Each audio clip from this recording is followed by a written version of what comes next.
ओम नमो भगवते वासुदेवाय नमः। अथ कार्तिक माह का 24वां अध्याय। राजा पृथु ने देवऋषि श्री नारद जी से पूछा, हे नारद जी, आपने तुलसी के इतिहास, व्रत, महात्म्य के बारे में कहा है। अब यह बताने की कृपा करें कि क्या इस कार्तिक मास में और भी देवताओं का पूजन होता है, यह भी मुझे समझाकर कहिए। श्री नारद जी बोले, पहले समय पर्वत के निकट कर्तिपुर में एक धर्मात्मा धर्मदत्त नामक ब्राह्मण रहता था। वह भगवान विष्णु के सब व्रत करता था और 8 पहर उनकी भक्ति में तल्लीन रहता था। एक दिन कार्तिक मास में वह एक पहर रात शेष रहने पर जागरण के लिए भगवान विष्णु के मंदिर में गया।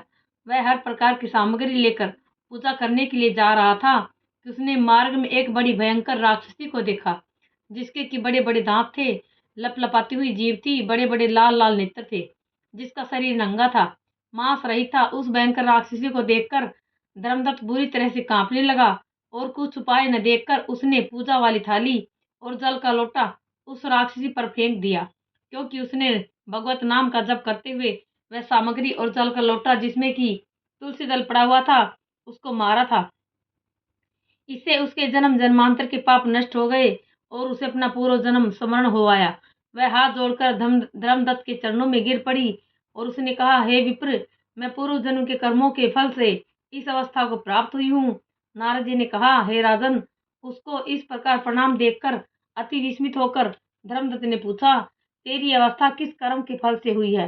तू पूर्व जन्म में कहाँ रहती थी और तेरा कैसा चरित्र था? यह सब कुछ तू मुझे बता। उस राक्षसी ने, जिसका नाम कलह था, उसने कहा, हे ब्राह्मण, सौराष्ट्र में भिक्षुक नामक एक ब्राह्मण रहता था। मैं उसकी पत्नी थी। मेरा स्वभाव बड़ा ही निष्ठुर था। मैंने अपने पति का कभी भला न चाहा, न कभी उसे अच्छा भोजन और मिठाई खाने को दी। मैं प्रतिदिन उससे लड़ती झगड़ती रहती थी। मुझे इस प्रकार की लड़ाका देखकर नित्य प्रति कलह से तंग आकर मेरे पति ने दूसरा विवाह करने का निश्चय किया।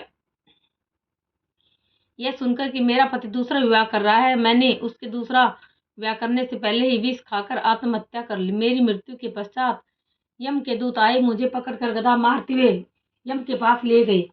यमराज ने मुझे देखकर चित्रगुप्त से पूछा, हे चित्रगुप्त, इसने क्या कर्म किया है? जो भी कर्म इसने किए हैं, अब इसको उनका फल भोगना ही होगा।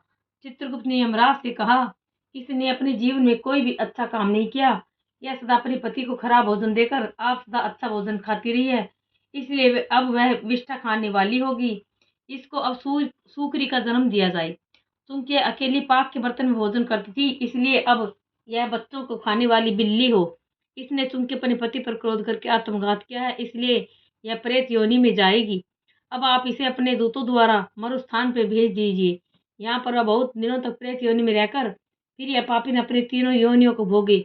लो हे विप्र, अतः अब मैं 500 वर्षों से प्रेत योनि में हूँ और भूख प्यास के कारण नित्य दुखी रहती थी कि एक दिन भूख से तंग आकर मैं वैश्य के शरीर में प्रविष्ट हो गई और उसके शरीर द्वारा मैं कृष्णा और वेणी के संगम पर इस देश में आ पहुंची।